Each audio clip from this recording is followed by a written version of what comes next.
The phone buzzed on the kitchen counter, the screen lighting up with a name that made my heart jolt. Leah, my wife's friend. Her name glowed faintly in the gray morning light, and as I lifted my coffee mug, a single notification made my hand tremble. "Hey, are you free tonight?" Just us. My pulse quickened, not from curiosity, but from the sinking realization that something was cracking open, something I had been too blind, or maybe too afraid, to see. The smell of burnt toast lingered from breakfast, blending with the heavy silence of our last argument. The air was thick, like it carried every unspoken word we hadn't dared to voice. My eyes drifted toward Sarah's empty chair, her untouched coffee still steaming faintly, and a hollow weight settled in my chest. Lately, she'd been nothing but a ghost in our home, coming in late, laughing quietly into her phone, her smiles reserved for her friends. Whenever I tried to meet her eyes, she'd look away, as if my gaze burned. "It's just stress," she'd say, her voice clipped, rehearsed, emotionless. And I'd nod, forcing myself to believe it, swallowing the unease that gnawed at me night after night. But silence has a way of speaking. Hers grew heavier, dense with secrets I wasn't allowed to touch. Her friends, Leah, Jess, and Mia, had become her whole world. Their constant messages and calls buzzed like a swarm I couldn't escape. "They say I need space," she told me once, her tone sharp, as if I were suffocating her. I didn't argue. I never did. But Leah's texts now glare at me like a wound that refused to close. I set my mug down. The clink of ceramic against the counter sounded too loud in the still room. My mind started piecing together what I'd been ignoring. Sarah's coldness, her late nights, the way Leah's eyes lingered a little too long at our last dinner. Was this why Sarah had been distant? Were her friends feeding her doubts? Or was there something darker beneath it all? I typed back before I could stop myself. "What's this about?" Then hit send. The kitchen clock ticked loudly, each second pounding like a heartbeat, as I waited for a reply that might shatter the life I thought I knew. The day crawled. Every hour felt like a slow drip of dread. I sat at my desk pretending to work, staring at spreadsheets that made no sense. All I could see was Sarah's face from last night, distant, unreadable, lips pressed tight as she said, "I just need time to think." Think about what? Us? Or her and them?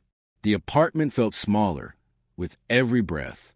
The faint scent of her lavender perfume clung to the air like a ghost that refused to leave. I checked my phone every few minutes. Still nothing. By evening, I was unraveling. My stomach twisted with unease as I paced the living room. Outside, the city murmured. Cars, laughter, the metallic clang of a food cart. I stood by the window, watching the streetlights flicker to life, casting pools of orange across the pavement. Then my phone buzzed. Leah again. "Meet me at the Rusty Anchor. 8 p.m. Please. No explanation. Just urgency." I stared at the words, my chest tightening. This didn't feel like a casual drink. It felt like a trap or a confession. I grabbed my jacket, the leather creaking under my grip, and stepped out into the crisp evening air. The Rusty Anchor wasn't far, but the walk felt endless. The night air carried the tang of exhaust and the bite of autumn leaves. My thoughts raced. Was this some twisted test? Was Sarah behind it? Or was I losing it? Seeing betrayal where there was only confusion? The bar was dim, the smell of beer and fried food heavy in the air. Leah sat alone in a corner booth, her dark hair glowing under the red flicker of a neon sign. She looked up when she saw me, her smile nervous, hands fidgeting with a straw. "You came," she said softly, her voice nearly drowned by the hum of the jukebox. "Yeah," I replied, sliding into the seat across from her. My throat was dry. "What's going on, Leah?" She leaned forward, eyes searching mine, and I noticed a faint tremor in her hands. "I've been wanting to talk," she said. "About Sarah? Or us?" The word us dropped between us like a stone. "She's been different, hasn't she?" Leah continued, her voice tightening, distant, cold. "It's not just you noticing." I nodded, my jaw stiff. "She says her friends are helping her find herself." Leah let out a short, bitter laugh. "Jess and Mia, they've been filling her head with nonsense, telling her she's trapped, that she needs to break free." She paused, lowering her gaze. But it's more than that. I've seen things that don't feel right. I think she's seeing someone. The words hit like a punch to the gut. I wanted to laugh, to call it crazy, but deep down, every piece clicked too easily. The late nights, the locked phone, the flinch when I reached for her hand. Who?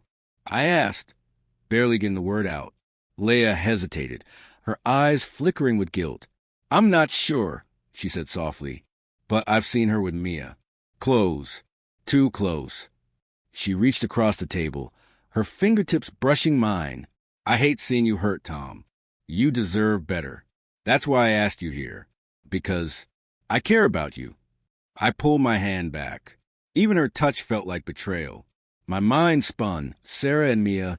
It sounded impossible, yet somehow it made sense.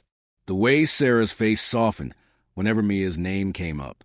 But Leia's words hung heavy. Was she warning me or twisting the knife for her own reasons? I left the bar in a haze, the city lights smearing into streaks around me. My phone stayed silent. No message from Sarah, no explanation. When I got home, the apartment was dark. Her shoes were gone. I sank on the couch, the rough fabric scraping against my palms. Sarah was slipping away. Maybe she already had. Leia's voice echoed in my mind. You deserve better. But did I? Had I pushed her away without realizing? Had I been blind while someone else reached for the pieces I dropped? Hours later, the door creaked open. Sarah stood there, rain dripping from her coat, her eyes wide when she saw me awake. Tom, she whispered, her voice fragile. We need to talk. My heart pounded. About what? I asked, though I already knew. She stepped closer, the scent of rain and lavender surrounding her. I've been lying, she said, her voice breaking. Not about another person. About me. I've been lost, Tom. I don't know who I am anymore. Mia's been helping me figure it out. But it's not what you think. I'm not cheating. I'm just trying to understand myself. Her words should have calmed me. But they didn't. They felt like half-truths, polished, incomplete. Then why shut me out? I asked, my voice raw. Why let your friends decide what happens to us? Tears welled in her eyes. Because I'm scared, she said. Scared of losing you. But even more scared of staying and losing myself. I wanted to hold her, to make it right. But then Leia's words echoed again, poisoning the moment. And Leia? I said, my voice hard. She asked me out tonight. Said she was worried about me. What's that about? Sarah's face fell, shock flashing into hurt. Leia, she whispered. She told me to give you space. Said you needed it. The realization hit us both. Leia had been playing both sides. Whispering to her, to me, twisting everything. Sarah reached for my hand, trembling. Tom, I didn't know. The room felt unsteady, like the truth had tilted the ground beneath us. Sarah hadn't cheated, but the trust between us had been poisoned, manipulated by someone we thought was a friend.